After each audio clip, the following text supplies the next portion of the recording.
치킨도 한두 마리 그냥 먹고, 피자도 라지로 한 판은 그냥 먹었죠, 혼자서. 그러면서 살이 급속도로 막 찌게 된 것 같아요. 먹는 걸로 스트레스를 해소하는 습관은 독이 됐습니다. 찬장을 빼곡히 채운 간편식 식품들. 다이어트를 위해 식이 조절을 해야 하는 건 잘 알지만 쉽고 간단하게 먹을 수 있는 간편식으로 끼니를 때울 때가 많은 윤서 씨입니다. 멈푸드도 해보고, 굶기도 해보고, 약도 좀 먹어보고, 그냥 여러 가지를 해봤는데 뭐든 다 요요가 오더라고요.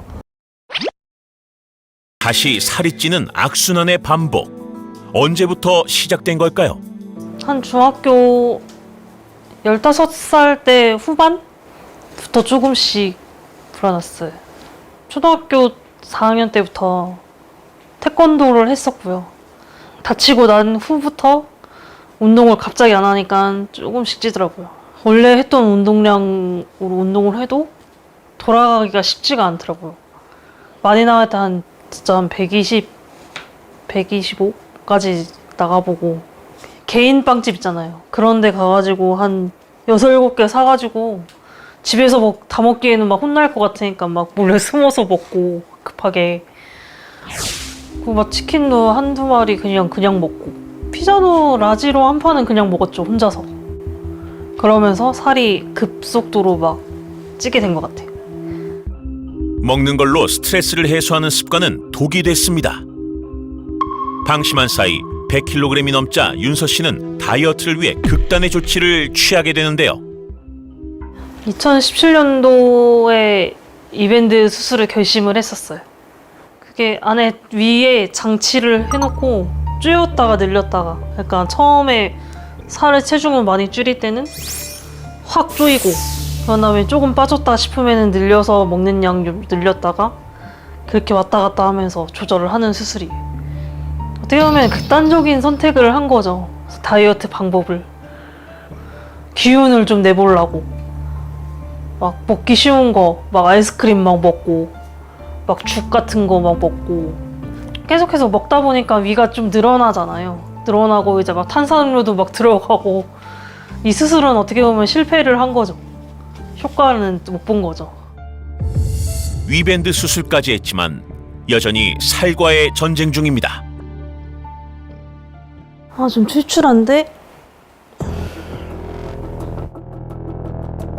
다이어트가 필요한 그녀의 식단은 어떨지 관찰해봤습니다. 찬장을 빼곡히 채운 간편식 식품들. 다이어트를 위해 식이 조절을 해야 하는 건 잘 알지만 쉽고 간단하게 먹을 수 있는 간편식으로 끼니를 때울 때가 많은 윤서 씨입니다. 남편은 야간 끝나고 와서 좀 자주 먹을 때도 있고, 딱히 먹을 거 없을 때 먹고, 그러다 보니까 좀 많이 늘어난 것 같아요, 종류가. 뭘 먹을지 한참을 고민하던 윤서 씨. 결국 참기로 합니다. 지금 제가 다이어트 중이라서 좀 참고 있어요. 안 해본 다이어트가 없다는 그녀. 그냥 뭐 사람들 다 알만한 거 그냥 멈푸드도 해보고, 굶기도 해보고, 약도 좀 먹어보고, 그냥 여러 가지를 해봤는데 뭐든 다 요요가 오더라고요. 반복되는 요요로 몸도 마음도 지쳐가는 윤서 씨. 그렇다면 대체 요요 현상은 왜 생기는 것일까요? 우리 몸이 생명을 유지하기 위해선 최소의 에너지인 기초대사량을 필요로 합니다. 다이어트를 위해 무리하게 굶게 되면 에너지 부족을 느낀 우리 몸은 기초대사량을 줄여나가는데요. 기초대사량이 낮아지게 되면 지방으로 영양소를 축적하게 되면서 더욱더 살이 찌는 요요 현상이 생기게 됩니다.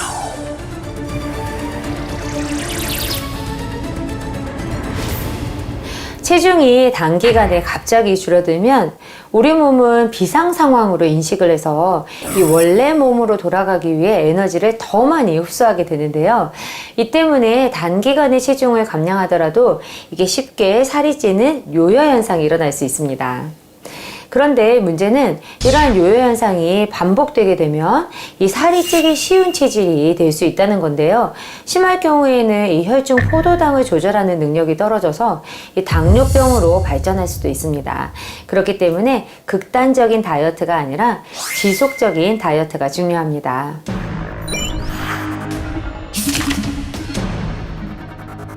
한 연구에서는 장내 미생물이 비만을 기억한다는 것이 밝혀지기도 했는데요.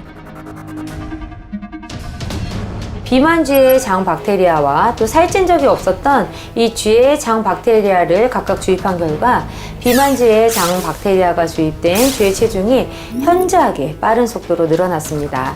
이를 통해서 비만주의 장 박테리아가 비만 기억을 지니고 있다는 것을 알 수 있었는데요. 예전에 이 비만을 기억하고 있는 장내 세균총이 체중 증가를 가속화시킬 수 있다는 겁니다. 끊을 수 없는 요요의 굴레 속에서 점점 불어나가고 있는 체중. 특히 복부 비만이 심각한데요. 현재 몸무게는 무려 106kg, 고도 비만 상태입니다. 그렇다면 허리둘레는 정상 기준을 훨씬 넘었습니다. 허리 둘레의 경우 남자 90cm, 여자 85cm 이상이면 복부 비만이라 하는데요.